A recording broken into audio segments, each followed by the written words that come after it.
All right, what's up, guys? This is Jake. Welcome to episode number 14 of the Workout Games podcast. Joining me today, we got John. How are things going, man? Hopefully my audio is better. Yeah. And there's nothing that will get the static away. We got like tons of troubleshooting stuff earlier. I think Yeah. we finally got it down though. But yeah, I feel like I'm on CNN right now. Yeah. Panelist across, Cool. nobody stacked, but Yeah. I don't know how this is going to look in post. I'm going to be editing it up. I'll probably like shrink this, put some logos and stuff, but it'll look a little bit different than normal, but Kind of awkward. yeah. But it's okay. we'll make do. And then we got Darian joining us. What's up, dude? Hey, how's it going? Just trying to not get the coronavirus. Yeah. Doing a good job so far. Heard that's floating around. I heard it might be in the area. Yeah, it's Yeah. stay safe out there. Yeah, wash some hands. But so starting things off, we're going to talk about what games we've been playing this week, then move on to the best bit where we go over the best fire level in a game. After that, we're going to talk about the gaming news over the past week. Just I think 3 or so topics, maybe 4. And lastly, we're going to move into the war cry where we introduce a topic that's designed to spark debate between podcast members. We're going to have links to all the talking points in the description below. We're going to try to keep it at an hour or so we'll kind of move at a little quicker clip. But let's start off with what games we've been playing. John, what have you been doing, man? I bought a bunch of VR games, but I'm waiting on a PS VR controller. So I picked up Farpoint, and I also picked up, Blood and Truth, but that doesn't need a name controller. But just some VR crap. That, some more Audica on the Quest, more Call of Duty. Oh, and I picked up a Hori Fighting Commander Pro. It's not upstairs with me, but because I'm back into Street Fighter 4. So there's that. Nice. Yeah, there's still a healthy community of people challenging me and kicking my butt online. So. But I'm having fun. I'm having fun getting my ass kicked. So The PlayStation controller. What? Like there's one specifically for VR? I didn't know that. oh, there's an aim controller. Well, like it looks like it's basically like it looks like a small rifle / like submachine gun kind of thing, okay. but with one of those move light up balls at the end. Insert graphic here. I guess you can do that later in the post. But yeah, and it's there's a few games I have for like Doom, for example. Doom VFR has it. You can play with the regular move controllers, but there's something about like having just a rifle type controller. I think, like I said, Firewall has it, and there's another game called Farpoint that uses it as well. So should be arriving tomorrow. Looking forward to it. Yeah, but other than that, just typical Call of Duty stuff.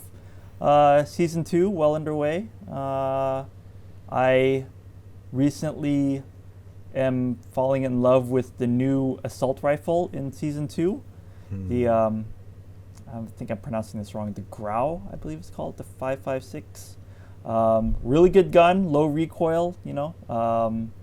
My kill to death ratio is improving slightly, but then that skill-based matchmaking catches up to you, and then you get all those people that are as good as you, and then you start sucking. So Or when you think you're doing good, they slap a reality check on you, and they're like, Exactly, "Oh, so you yeah. think you're good? You've moved up into Well, this little category." I'm thinking of sabotaging my own win streak by just like quitting a bunch of matches. Just so you and can then- feel better about it. Like you enter a match then- where yeah. you're just like wrecking people.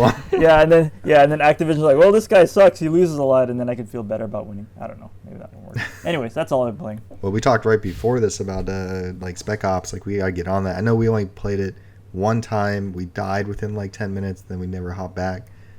So Yeah, I there's don't know an achievement if, to do everything. Like if you do all the Spec Right. Ops, I know that. I don't know if you can carry over your weapons from multiplayer. I hope you can, because I have like I don't know. loadouts on there that I could really use in Spec Ops. But yeah. That's it for you. Yeah, Yeah. What up there? I was gonna say the last Call of Duty I played was Modern Warfare 2. Yeah. I don't think I don't remember if you got anything special for beating Spec Ops in that, but all I know is that mode is like it was the funnest mode because it was so challenging. Like I remember going through like doing the same mission like 600 times. I swear there was one mission that took me like 600 times before I cleared it with a buddy.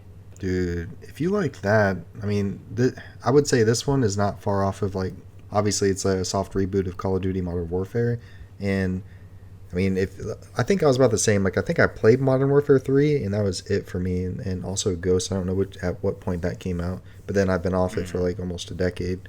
But this is like, for me, it was great for returning fans. Like, if you enjoyed Modern Warfare, if you enjoyed Modern Warfare 2, you're gonna recognize the characters. You know, you're gonna recognize Soap and some of the story that's kind of behind it. Yeah, Price. Yeah. And Warzone's coming soon, so.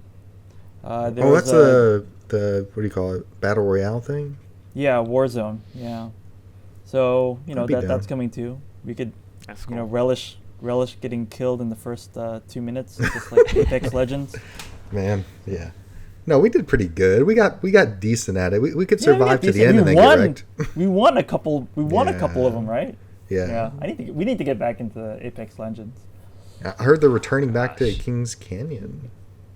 Really? Yeah, I saw like a post saying, "Hey, we're heading back." So wherever they're at now, they're going with the train thing going around. Now they're going back to Kings Canyon.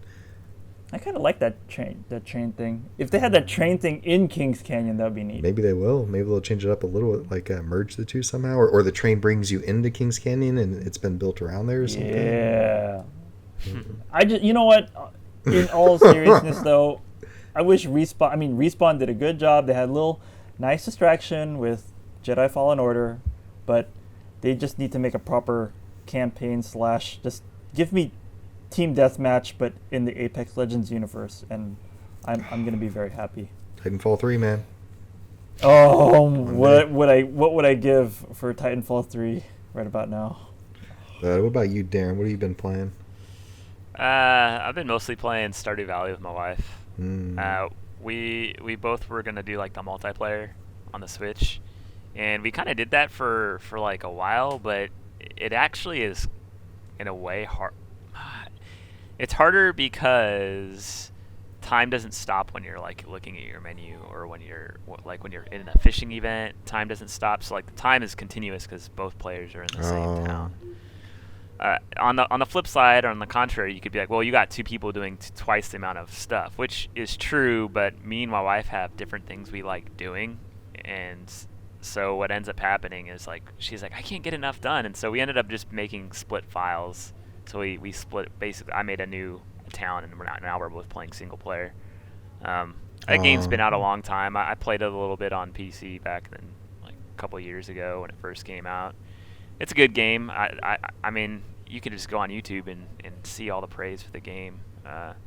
It's got graphics kind of like Chrono Trigger is what I kind of relate it to, but a farming simulator. And it's not just farming. You can go into the caves and kill monsters and get loot. And there's all kinds of stuff. There's a combat aspect to it, Darren? Yeah, there's like a specific area you can go into in the game. It's like the mines or the caves. So it's Harvest Moon with fight monsters. Yeah, but a lot of those games are implementing like kind of like a combat. Like I think the new Harvest Moon on the Switch that just came out in Japan, I think it has something similar. I don't know if it's combat. I can't remember, but my wife was playing it, and you definitely go through some it's like a deep dungeon. There's like 100 floors, and you try to get to the bottom. And if you get to the bottom, you unlock something or get. There's something. none of that in Animal Crossing, right? Like it's not no combat based. Yeah, no, Nintendo wouldn't. No. Oh, but wouldn't it be awesome to just pick up like a shovel and just take out Tom show Nook. Tom Nook? I don't owe you any more Well, I bells. think you can. Stop! I think you can hit other players in your town, and there's like a little funny animation, but it doesn't really do it. It just stuns them for like a second, I think.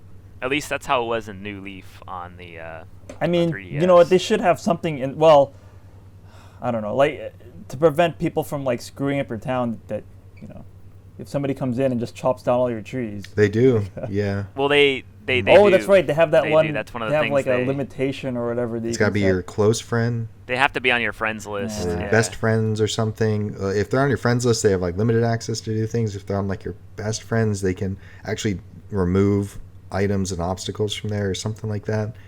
Or I don't remember what it was. Like you had to add them to your list or something. It showed that during the direct, but yeah, imagine like good and all, but probably not as fun as taking a shovel to invaders for your town. So. Yeah. The slingshot. I think there's a slingshot. Yeah, the slingshot in New Leaf. Just like. But yeah, other than that, I just kind of started casually playing Pokken Tournament. You could say it's kind of a technical game. I've wanted to play that. So is it good? Yeah, it's very complex. Like I think it is. Like the tutorial breaks it down as it's more like a rock paper scissors. Like there's a rotation of 3 different. You got counter, you got grabs, and then you got melee hits, and each one of those counters something else. Like I think the counter, obviously it counters physical attacks, but the grab counters the counter. And then like it's a triangle. I'm very confused it's by kind what of you just said, but okay. But there's just 3 basic things, and it's like rock paper scissors. But there's different field types. There's like where you're in close combat, and then you're in like the field phase where it's more like projectiles, and then you can like you can switch between the phases based on like doing damage. Like when you do a significant attack to your opponent, it'll make the arena more close combat. I don't know. It's a pretty. I don't know I can't say if I really like it. I mean, I think if you're a Pokemon fan, you might like it just because it's got Pokemon in it. But in terms of, because I think it's made by the same people that made Tekken, right? Yeah. Yeah. Is that?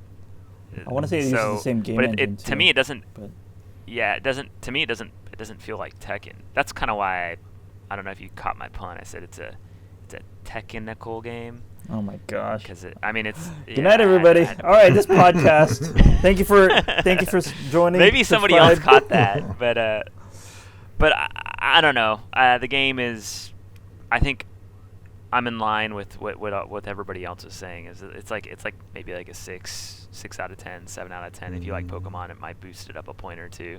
It's not a bad game. It's just it's not. Darren, it's not have you for me. seen the arcade machines out in the economy? Like they literally have. I don't think I have. If I remember correctly, they literally have like the Pokken controller that they sell. I don't think there's a joystick. Oh, yeah. It's just a controller. Just like, and then in front of the I've machine. seen those. So it's kind of interesting. Yeah. But yeah, that's. It's a lot better. It's a all lot I've better been than what they did with Dissidia. With Dissidia, I think they gave you the option, I think, of plugging in your controller, but then like they had this really weird joystick setup for the arcade version. Speaking of which, Dissidia NT is going offline, so RIP. Oh dang! You just bought that a couple months ago. It was on sale, right? It was on sale, and I enjoyed it for a time, but then like you can kind of tell, I mean, It was on its way out. Square's just not putting any love into that game anymore. But oh well. Aww. Yeah, I know it's sad. I've been playing the Dissidia series since like the PSP. So. Yeah. Wow. Dang. I've been playing 2 games. First one was actually, I just played this morning for like half an hour, but it's going to be the one I'm going to be continuing on. BioShock. I don't know if you guys have played like back in the day. Oh, are you playing 1 or 2? I'm One playing right Infinite. now. Yeah, I mean, I'm thinking of going through all of them eventually. I've played and beat Infinite in the past. BioShock in the past, I was just kind of like played around with. Like when I joined the Air Force, like back in '07, like that was release time for this. Like 360 was becoming big. The BioShock was like one of the big games that was coming out, or that came out. And like in tech school, there was one dude that had the 360, and we all just had like community. We'd go into his room after school, and like one of us would grab the controller and we'd play through like sections of BioShock and Oblivion. That's like what I remember most. And I remember playing like a combined, say 3 or 4 hours of like random segments of the game, but like I've never played all the way through BioShock 1. So I'm thinking now that it's, for anybody not aware, PlayStation Plus title for this, actually by the time this goes up, it might be gone. But it's gone, yeah. Yeah.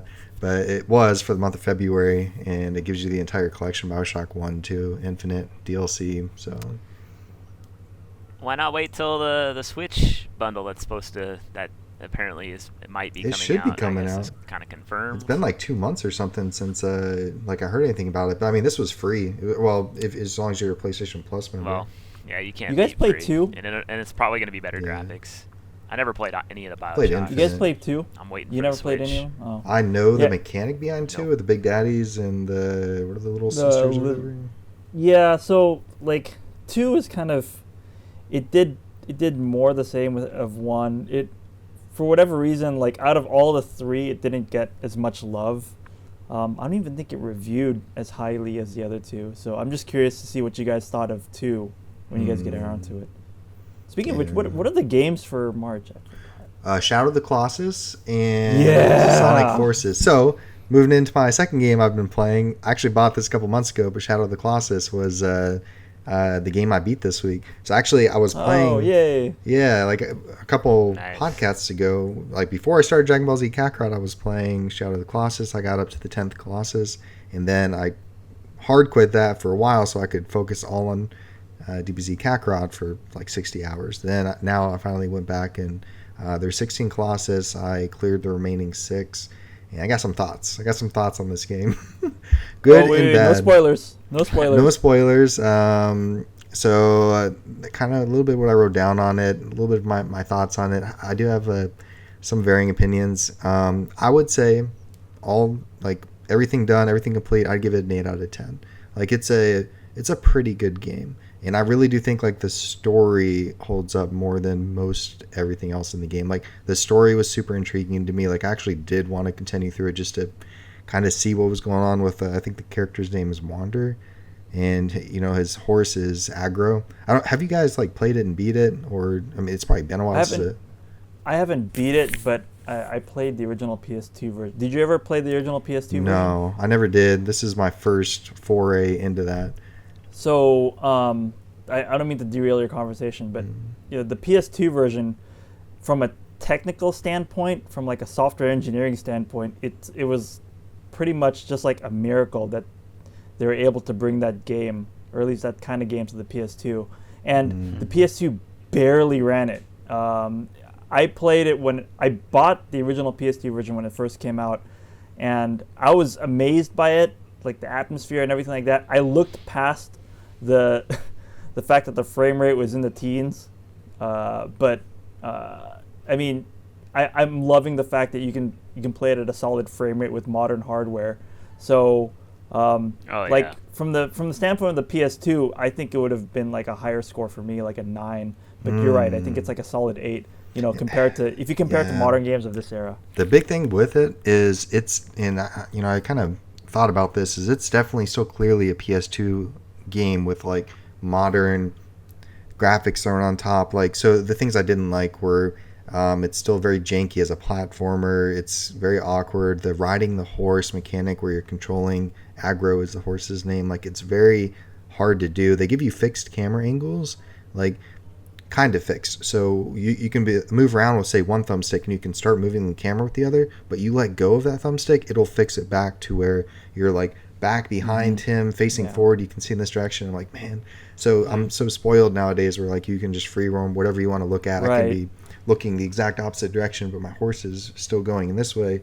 It's that thing. I was like, but it wasn't enough to like say ruin the game. Yeah, it's definitely a game of its era. Yeah. Because of those facts. That's why it scored as high as it did at the time. But you're right. Yeah. I mean, if you compare it now, especially I've never played it.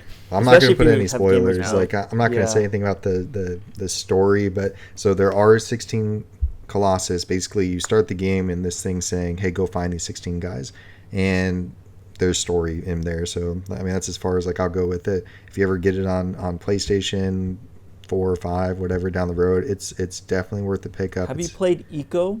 No.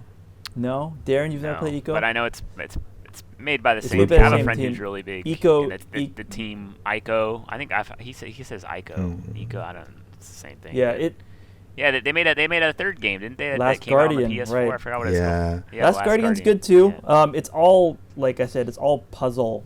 Shadow Colossus is pretty much, even though it's combat, it's a puzzle game, I think, in my 100%. mind, because you have It's to not. figure it out. Yeah, I wouldn't even call it combat. I always thought like that's how God of War became what it was because of Shadow of the Colossus. Is that wrong in saying that? Like this, at least like having like a big boss, like big bosses. Did God of War come out? It came out afterwards, right? Like the first God of War, PS2, maybe. Yeah, I don't honestly, Maybe. I don't I mean, know. it definitely has that. But to me, that was like that was my introduction, because I didn't play it, but I watched a friend play it. But that was my introduction to like massive bosses that you like had to climb up and hold on to. And I know God of War kind of has that, and so does like Bayonetta, like just like these huge. Every one of those if anybody's guys, interested, just look up how they were able to achieve this on the PS2. I don't know if it's a YouTube video or an article that I read, but even if you're not like even if your background's not software, just reading into how they were able to achieve that on PS2 hardware is kind of like a miracle. Yeah, so I mean, if you guys are watching this now, like in the month of March 2020, it's going to be the free title of the month. Definitely worth playing through. Some other quick notes I put on there were like, so all of the Colossus, they all felt pretty different. Like, I would say, so there's 16 of them, only 2 of them were similar. I haven't checked the background behind like why those 2 are very similar or not. There's probably a reason I didn't catch on to. So I really appreciated how like unique they all were. They all had, like Darren was saying, like a different kind of more of like a puzzle solving type thing, more of a climbing mechanic, something you had to solve like about this guy, like or I guess John was saying that like it's definitely more like puzzle oriented. Only one of them gave me trouble where I spent like a solid hour climbing this fucking guy. Like I'm climbing him for like an hour. He would fling me off. I'd have to go there's he's in an arena, and you have to climb all the way up to the top of the arena, which once you figure it out, it just takes like say 5 minutes. Then you have to jump on him. Then you have to find the spots. He's got 3 spots you got to find. I found the first 2 really, really easy. Could not find the third one for the life of me. It took like an hour of searching. So he was the only one that gave me like that much of an issue. I don't want to like spoil it in case you guys do end up like playing it through that, but giant gorilla looking guy in an arena, and pretty intimidating at the time. He was one of the bigger ones, but I'd say it's like Monster Hunter in that there's 2 phases, right? So like you have to find the Colossus, and then you have to fight the Colossus, and then figure out how to beat it. And they're all different. Like some, like there's a giant bird at one stage where your goal is to lure it towards you and then jump on it, and it's flying in the air. Right. And that's kind of like early on in the game. That's one of the first couple you encounter. And so that kind of like you were saying, like that's the puzzle is, okay, I got to lure it to me, then jump on it, and then find the spots, and then but it's kind of the same cycle, but how they change up the design of each Colossus is kind of what makes it pretty unique. Overall though, did you like it? I did, and especially because I do think they left pretty good room for a sequel there. I know you said you haven't beaten it yet, but there's something that happens at the end that to me makes me like, hey, they could do a sequel to this. And rumor is Blue Point is working on like this next big title. I don't know if it's Shadow of the Colossus 2, if Last Guardian's making a return, like what it is, but I mean that'd be pretty cool. If you liked it, I think you might like Last Guardian, because they were super it's controversial. Got that same right? atmosphere. It was because it was delayed so many times, but like 7 or 8 just years think of like something? a Colossus that just follows you around and then helps you solve puzzles. So I would give it a whirl. Try to get it at the library or whatever. Yeah, or something. I might try that. I don't know. I'd say it's like sub 10-hour game. There's like no side quests or like very, very little. You're basically just focused on doing this thing that you don't know why you're doing it until later on. Like, do you have a general purpose, but you don't have like you have a goal that's given to you in the very beginning, and by going out and doing the things you're supposed to do, your goal is going to be resolved. And that's all you know. So it's very, very vague until you get to the very end. So if you don't know the end, John, like you're missing a big section of this story. I think like the last 2 or 3, something like that, the last couple that you go up against, another story element comes in. And then, oh shit! Yeah, it's big. Twist. It's like, oh, okay. So now it starts to make sense. And then let me guess, you're the bad guy, and the Colossi are the good guys. Man, I'm not going to say anything. Like I won't go anything into the story, but it's yeah. But that's pretty much it for that. Let's move into the first bit of the podcast, best bit. Following question: what is the best fire level in video games? John, what a Okay, man. This so is I yours. brought- This is yours. Yeah, this is my best bit, and this is my best bit because I could only think of. I want to just talk about this one level, and we're talking Gradius 3, and it's got fire dragons. It's got, it's got flaming rocks that you have to dodge, and for the Super Nintendo era, just the sheer epicness of you basically. When I was a kid playing this game, and I got to this fire level, I thought I was flying into the sun, and I was like, "Oh crap, wow!" Like I'm basically in like a star and this and that. So and then the soundtrack. I mean, the whole game soundtrack was really good, but I mean, this whole soundtrack had this moving beat behind it. I'm not gonna sing it for you guys here, but maybe you can overlay the music in the background without a copyright strike. No, you But automatically it was get just a this strike, really moving dude. thing. I'll avoid that. Some dude was humming on YouTube the other day, like the tune to a copyrighted song, and the content creator, whatever algorithm pulled it, copyright claimed it just for humming it. I was like, Yeah. what? Like I didn't know it was that advanced, but yeah. But yeah, so no runner-ups for me. Like I just go, I thought of this best bit, and I was like, I just go straight to this level in Gradius 3. Solid. I've got 3.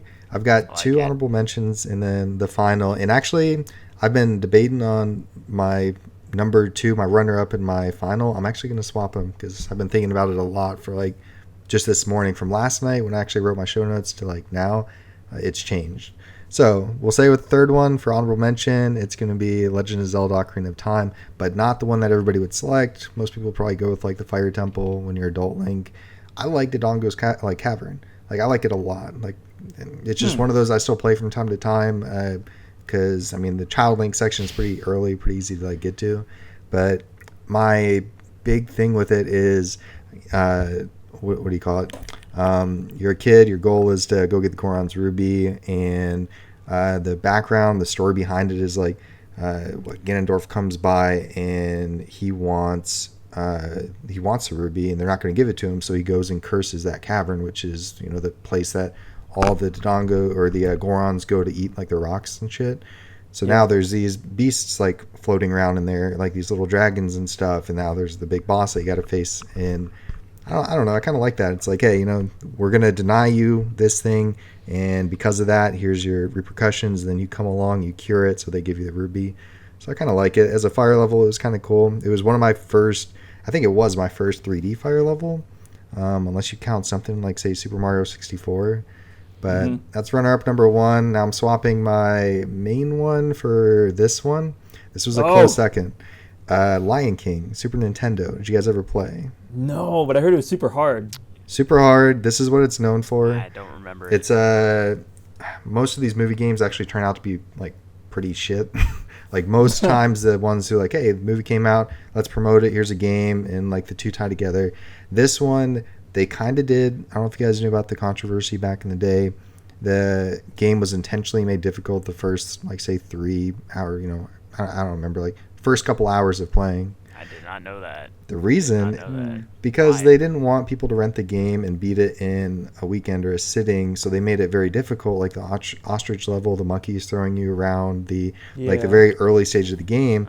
Really, really shitty business practice. And this was like a perpetuated rumor, and I thought I've heard that it actually carried weight from like a developer long after talking about it. They made it hard so that you couldn't just rent it and beat it, so they wanted people to go out and buy it. That's shady. It's shady. But I mean, me as a kid, like I remember it was like 94, movie comes out, I'm pretty sure it's 94, go watch it with the family, and then like it was either 94 or 97, I have to check that, but then we went to go buy the game shortly after, and it's like you're playing through the movie again. And at the very end, so spoilers for anybody who's not seen Lion King, this thing follows exactly like the movie is, but at the end of the game is the fire level. You're literally climbing up Pride Rock and you're facing off against Scar. Once you get to the very top, you gotta chuck Scar off the rock, and it's a mechanic that's not really shown to you in the game. It's like yeah, it doesn't tell you like, hey, this is what you got to do. Like you got to figure out, I forgot what button it is, like right button or something, and you roll on top of him and throw him over. And it's not that simple. Like you actually have to position him in an area where he's close to a cliff. You have to be facing him this way, he's facing you this way.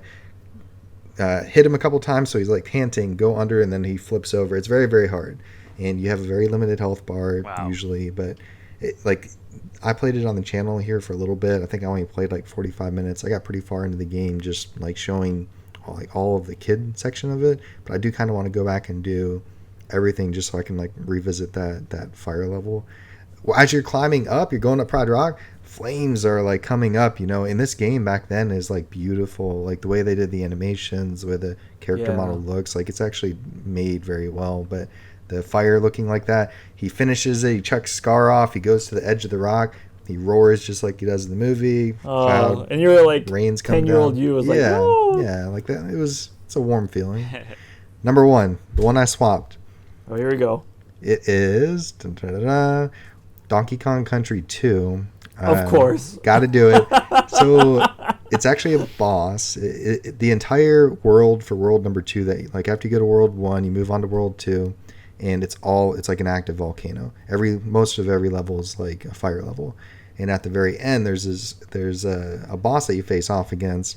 The level's called Cleaver's Kiln, and out of nowhere it's like some Excalibur shit, like a sword starts coming out of the lava, and it's got like this lava arm attached to it, and the first phase is it's just lobbing like fireballs at you, and you just have to dodge it, take a cannonball, chuck it at it, go across the stage, do the same thing, and then you think you're done, you think you kill it after like 3 times doing that, which is kind of typical in Donkey Kong Country games, like hit the guy 3 times or something. He goes under, he shakes, and then he bursts out, and he's free roam. There's no like lava arm that's controlling him, and it's a fucking like demonic sword that's like chopping at you and stabbing at you and floating in the air. And your goal, and I'll probably overlay it here, but like your goal is to just hop on these little hooks and avoid it to keep trying to chuck that thing. But it's just looks real cool. It was like animated very well. There's lava below you, so you can't fall to the ground. You have this little limited platform you can actually do your attacks on, or you're trying to escape from it, and once you destroy it, like bones start flying everywhere, and I don't know, just it's like super memorable for me, and that's one of the games I still play from time to time. So yeah, that's my 3. Nice. Yeah, man. What about you, Darren? Nice. You always bring like the super obscure things. Like I love hearing them. Well, today's not gonna be that obscure, because I had a hard time thinking of it, because I think the Donkey Kong one is a good one. I tried to think back to platformers and stuff like that, because I know a lot of platformers have a lot of good fire levels. But to be honest, just the theme of fire, like I hate fire levels. To me, they're such a pain in the butt. Some people feel that way about water levels. I mean, going back to like Zelda or whatever. Okay, whatever. But to me, fire levels are like always the worst. But I guess that's what makes them. There's a like, burning mechanic involved or whatever. Yeah. But so the only thing I could really recall that stuck with me for like nostalgic reasons is, and honestly on this podcast you're gonna probably hear me reference this game a lot, is Final Fantasy XI.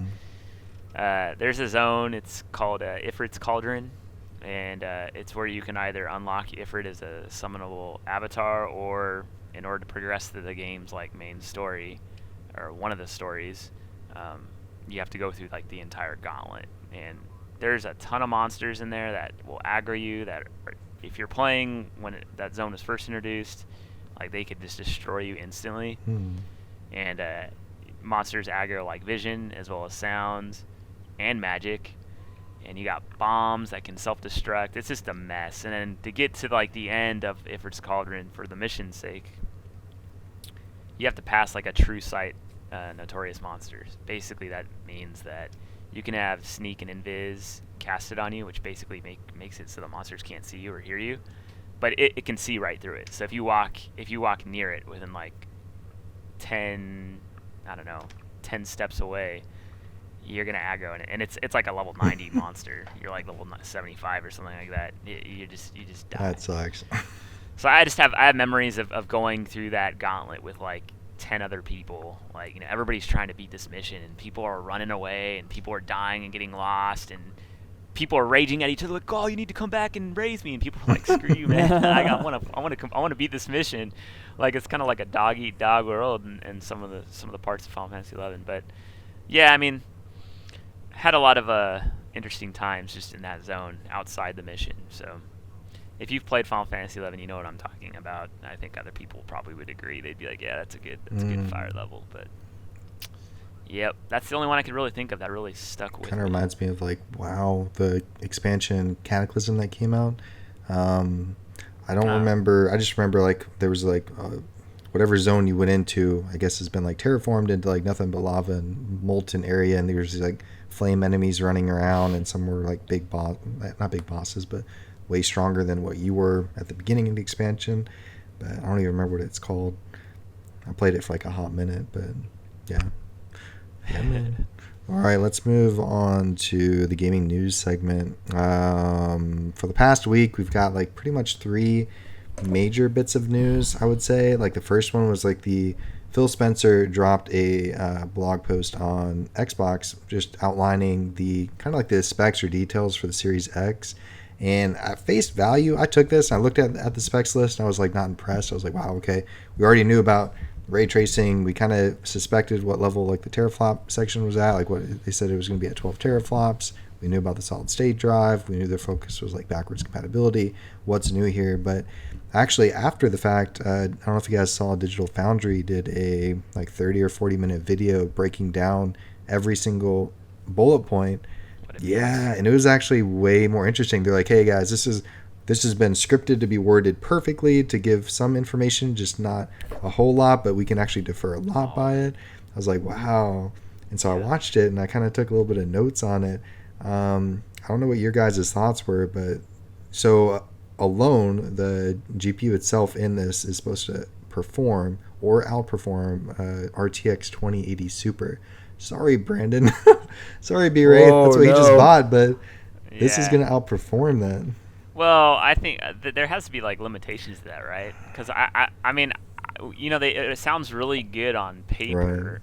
Right. I feel like people are jumping to conclusions, but there's no way it's going to be better than like a fully built computer, right? I mean, graphically, like that, because that doesn't make sense to me. Like, there's people that graphics card is what, like $1,000+. That one's less. Well, remember, there's like a lot of. There's got to be some limitations to this, and then you got to worry about like heating. Like, how well is this system gonna? Remember, vent? there's a lot of overhead with know. with a gaming PC. You know, it still has to run the operating system, like a full Windows operating system and whatnot.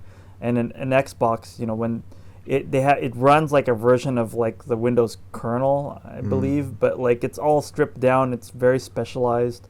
The hardware is, you know, the software is written specifically for that hardware, so you can futz around a little bit with like the, you know, the performance because things are it's more specialized optimized on it. Yeah, it's like 100% optimized for, you know, that hardware. That's why like games on the Switch, you know, it's running a Tegra processor. Oh yeah. But there are games that are running on that thing that are just amazing because it's specially made for that. Nintendo doesn't have to cater to a whole bunch of, you know, different software specifications and or flip that around. Software makers don't have to now cater to a bunch of different hardware specifications.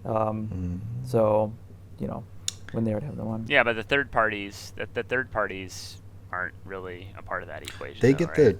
I mean, like if they make a game for PC and then they release it later on the Xbox, like is the Xbox actually going to be able to? It's not the like same. a $3,000 computer? It's not necessarily the same like exact same piece of code. They don't just take the code and then, you know, slap a Nintendo sticker on it and, you know, make it switch. There's a little bit more like behind the scenes involved with that. Specifically when it comes, I mean, the core code is the same, you know, so if it runs, like if a lot of the middleware is the same, like if it runs on Unreal Engine or, you know, any of like the physics engines or whatnot, that all remains the same between PC, Switch, Xbox, PlayStation. But a lot of like, right, but a lot of like the system level calls, like, because they're running different processors, right? So, I mean, if you want to get into the nitty gritty on this, a lot of the system level calls are going to be different. And that's why you have developers like Panic Button, for example, is really good at optimizing for the Switch because they know the Switch's Tegra processor very well. So they'll take all of that like base code for, you know, like the PC game, and they know all the shortcuts and the tricks to essentially just optimize that engine for the underpowered processor, because they know how to, they know how to code on that very, very low level base layer, I guess. We're going to try to finish up the rest of these news things. We're going to rapid fire the last little bit. I think Darren's got to bounce in 15 minutes, and I at least want to get his opinion on the war cry. I'm just going to go down the list what some of the things they mentioned real quick. We'll move on to the next news bit. 12 teraflops, that's about 8 times as more powerful than the original Xbox One that launched, the VCR player. That's twice as strong as the Xbox Series X. Variable rate shading, hardware accelerated ray tracing, which is pretty cool, but they weren't sure if it was going to be software accelerated or not. Quick resume for multiple games, which that's cool. It's not just one game. And then a dev was recently interviewed and said that he rebooted the machine, started it back up, and their quick resume was still there. So that's a change from current gen. And then smart delivery system. I won't go too far into all that. I just wanted to bring that up because I was more impressed diving deeper into the tech specs than I was at, a mention of his blog post. And yeah, I did a quick comment thinking that I did think they were going to be super focused on backwards compatibility. I don't know if you guys have followed, but they usually update a list, backwards compatibility list, say, hey, this game is now, backwards compatible. They've not updated that for some time now, a good while now, and citing reasons like we're working towards the next generation of Xbox titles. I wouldn't be surprised if E3 comes around and they're like, every game we've ever made is backwards compatible. That would be awesome. Everything, but please. I don't know why they just stopped working on it, but that would be that's my suspicion. They drop something like that, that'd be huge. Right now I got my game segmented. 360, Xbox One, and original Xbox games. And here are the ones that aren't backwards compatible. The ones in my main room next to my Xbox One are. So I always check it from time to time, once every other month or something. I'll move it over in the event I want to play something. But that'd be a cool announcement. HDMI 2.1 was unexpected instead of just 2.0. That's 8K. 120 frames per second maximum as far as the throughput for that thing itself. Obviously it's not going to be reaching those kind of levels. It's just cool that they're forward facing, at least in that respect. It's not 2.0 is 8K at 30, 4K 60 I believe, but just the fact that they're reaching, I don't know what else they can do with it, but I thought that was cool. Let's move to the next little segment. Not segment, but the next bit of news. Did you guys see the Platinum 4 reveal for the second game? Yeah, Ultraman. I mean, it looks like it's Ultraman. basically it's basically Ultraman. It's the third of their hero series, kaiju fighting. Yeah. Next. Yep. If you saw the trailer, it looked pretty cool. If it's Hideki Kamiya, if you guys, it's cool. No, don't get me wrong, but it looks great. It's. Yeah, I'm not downplaying it. Yeah, me neither. Yeah, I'm excited for it. I'm excited for it. A minute trailer by Platinum. Project GG's the name. I'm looking forward to it. Same thoughts. We'll see we'll see what else we get out of it. There's 4 games on Platinum 4. We know Wonderful 101 in this. If you go to their website. And then Bayonetta, I'm thinking maybe Bayonetta 3, and we already know about Babylon's Fall. It's still not out, so maybe I'm not sure, but that's it for that. John wanted to bring up Harmonix Fuser, and I'll let you take away. You're calling me out. I don't know. I saw the trailer for it, and I was like, "Oh, okay, it's another." I just brought it up just because I thought it was an interesting take on. Harmonix did the guitars, they did the drums and cymbals and everything, and then they're moving into the DJ space now with remixes and whatnot. And there's a whole website based on remixes called, I think it's still up, ocremixes.org, I believe. Or is that mashups? Anyways, there's a whole sub culture of people just mashing up 2 songs, and I love the way that they're making a game out of this now. It's bringing that whole subculture to the limelight. You gonna get it on the Switch? There you go. Or you can get if it comes out for the Switch, yeah, I think it's been announced for Switch, PS4, Xbox One. I think if it's any good as Audica is, then yeah, I'll pick it up. Interesting. Yeah, we'll have to see. Anybody doesn't know, it's the same devs for Rock Band. So Rock Band, Audica, yeah. Ooh, yeah. That. Nice. So we'll see. They already got a proven history in that kind of space. So Yeah, yeah. If we can, let's move into the Warcry guys. And actually, I don't know if this is going to be much of a Warcry. I already know at least Darren's opinion on this, and I have the same. But here is the topic. Does Nintendo need better online service? Compared to their competitors, Nintendo's behind the curve with online services. There's often severe lag in their peer-to-peer hosting for matches requiring hardwire or for even like adequate performance. Their monthly service offerings are way behind like Sony's PlayStation Plus, Xbox Games with Gold. They really don't discount their first-party titles, even to subscribers of the service. Now, do they need to improve, or are they more likely to get a pass from fans? And we're gonna be. yeah, I think we're all in agreement that Nintendo sucks at online and they'll never fix their crap. but I do think they're going to get a pass. I don't think they'll never. Yeah, I think I don't think they're never like. I think they will. Never. At some point they'll fix it. Oh. They definitely need to improve 3 years. their online. Look, they've had presence. since what, the Wii? How long has it been? Almost 15 years. Yeah. Had 15 years to fix their shit. Sony at least like got their crap together. Remember when the PS3's online, first started? It was crap too. Yeah. Even But guess what? PlayStation now. It's decent now. They're All it takes is for somebody high up in Nintendo, maybe the CEO, somebody to just drop dead, and then you get new blood, and they're like, "Yeah, we need to fix." Yeah. There you go, Darren. Just Look at our competitor. I mean, they could look at it. They don't have to look at it at Xbox, be like Sony, because it's it's a Japanese company. Like Sony's doing this. Like, what are we doing? Like, we're wasting an opportunity here to because our system is already doing well. Imagine if we had like an online service just. they as need good, to if they not just need to better. hire better people that are experienced with like networking and things their like that. infrastructure It just is not seems like, there though. Like Yeah, that's what I'm saying. It's like Yeah. so that way they could beef up their infrastructure, instead of peer-to-peer, make it like server-based. If it dedicated. means that they'll have to Yeah. charge us $60 a year as opposed to $20 a year, you know what? I think it might be worth. Maybe not for 60 a year, but I mean. Yeah, I'm okay with Same. that, Yeah. and I've said that before. Like, if they're gonna charge about the same price as their competitors, but it's gonna be on the same level or better, then I'm okay with paying the premium price. Like that's kind of the standard Yeah. right now. Can you anyways. imagine Like, Xbox and Sony kinda set a standard. lag-free Smash?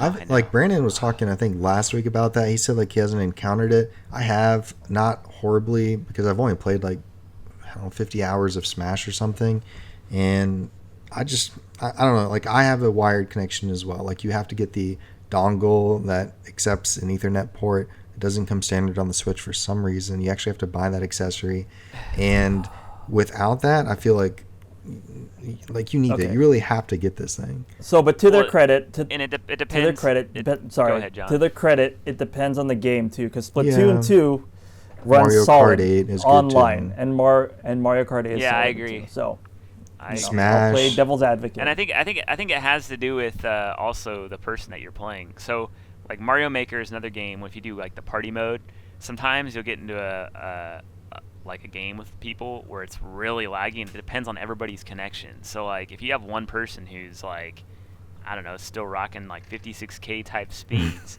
it hampers down everybody else's experience. So, and that's why going into having a dedicated server Yeah. would or fix a people lot like of me those that problems. are tethering off of their phone. Yeah. like I'm doing Yeah. right now. So, So for Darren, you bought a Super Mario Brothers U Deluxe. Have you played any multiplayer with that? hey, I picked up that too. We should No. play. I don't have it, but I'm thinking. So this was where like it was brought to the limelight. Like it looks like a slideshow online. No joke, not like a joke. It's Really? like Oh wow. I don't know if it's been fixed. This was around. I wonder if launch there's when I like saw that. peer-to-peer ad hoc. You know what I mean? Like if I'm like next to Darren physically, like It might be. my Some games Switch do will have that. communicate directly with him. Local versus. Right. Yeah, it might. I mean, like Stardew Valley has that. So maybe. Whenever I saw online, it looked like Oh. people were trying to. It was completely unplayable to me. It wasn't like frame rate dropping in the teens. It was like. That's how you were progressing yeah. through the level, like trying to jump. I've heard Mario Maker can be like that Yeah. though.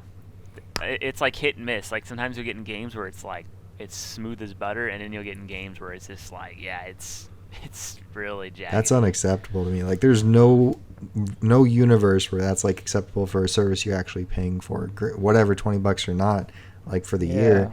Like, how is your online that subpar on certain games? Where like, and I wish Brandon was here because I thought he was going to be the one that was like, I don't know, like he's made comments like he knows they're not that good, but like he's a big Nintendo fan, so I figured maybe he'd be more forgiving. Like, oh yeah, but their games are amazing. Like they're focused more on like their offline services, or if you do these things, it's good. But I'm like, no, like for me, that's a basic offering in this generation. Like Darren's saying, you got to step it up. You can't have your competitors, which I guess even quotes from the other like big heads, like they're not considering Nintendo as much of a competitor because a lot of people own both systems. But yeah. And Nintendo fan or not, I mean, you can even look at some of the other YouTubers out there like RGT85. Like they're all on the same boat in regards to like Nintendo needs to start like doing more. Like they said that, oh yeah, there's improvements coming, and like there have been little improvements. Like they haven't been doing absolutely nothing, but it's just like it's not enough. It's just like, okay, you've had a lot of time. Like the Switch is 3 years old in 2 more days. I think March 3rd is its 3-year anniversary. And it's halfway through the life cycle now, you know, and the online is still really not there. But the first like year and a half, it was free. So you didn't have anything to really, not too much to complain about. But then they started charging it, and their offerings are like every couple months now you get a couple Super Nintendo games and a couple like NES games, and the offerings are like worse and worse recently. And that's it. No discounts on their games, like for members, like, or very little. Remember too, like Nintendo's core audience isn't, you know, they're still catering to like the more family oriented stuff, and so an angle to that is they want to protect kids from basically online predators. That's why they're not allowing the messaging, the social aspect that you see on like Xbox and PlayStation, which are more mature platforms. I mean, mature as in like their player base. That's what parental filters are for, you know. Like there's. Well, you're right. I was gonna say that's the whole reason they have. But how many? I you don't know, if you guys have that. I think Nintendo doesn't trust parents to do that, even though they have tutorials and all that stuff online. I think it's not Nintendo's responsibility. They've covered themselves legally. Yeah. Like, you know, like there are options available for parents to monitor. Like you can literally like set the play. Like it's actually pretty cool that app. You can actually see data that you normally can't see with like how long. To the I actually hour, have it set on my phone, so I can actually see like how, because I think spy on your wife playing Switch. What? No. Yeah, you could do that. I just have it on my Switch because I think on the Switch you can only see the last 20 titles you've been playing. So you can't see playtime past the top 20 titles. And I'm like, well, I want to be able to see like the playtime for every single game I've played since the duration I've had a Switch. I mean, I'm going off into a rabbit hole, but there's ways in the parents can monitor what their kids are doing, and they can restrict. They can even make that. I mean, if it's their big issue and the reason that they're holding it back, like make that the default. Everybody's under parental lock until you actually go in there to make it, like selected to turn it off or something. It'd be a minor annoyance. People could complain for like a week, but then that covers them. Like, hey, we did it. No chat services are available unless the parents go in and click it, unless you don't have like parental controls at all on there. And then like that kind of covers them. But that's such a weird thing to hide behind in 2020. Like everybody else does it. You know, if that's something you're concerned about, implement a way to fix it. Don't shut it off completely. Just find a way to like, you know, correct the issue. It's been bothering me. And not just that, like everything about like the ecosystem of the Switch. I love the games. I love so many of the first party games that have come out on there. And I actually prefer to get a lot of my JRPGs, RPGs, anything on that machine for its portability, bringing it around. So it gets a pass from like the single player aspect. I love doing that, but where's folders? Where's a different theme than light and dark? Where's messaging? Where's invites to all games? You know, like they're missing so many basic things, and that app is atrocious. That stupid NSO app that. It's like, man, here, use your phone instead. But yeah, so I guess we're all pretty much the same on the war cry. But again, with the war cry, we're all in agreement. We'll have to get Brandon's I'm pretty curious. Next like week. I think he'll be like, yeah, they need to fix it, but maybe argue. I don't know. Maybe argue more that like, but their single player games are better, you know, or I'm not sure. But Yeah, unless you guys have anything else to add, we'll close it up. No? Nada. Thank you all for joining us for this podcast. If you guys are new here, consider subscribing to continue listening to all of our content. See you guys. Take care.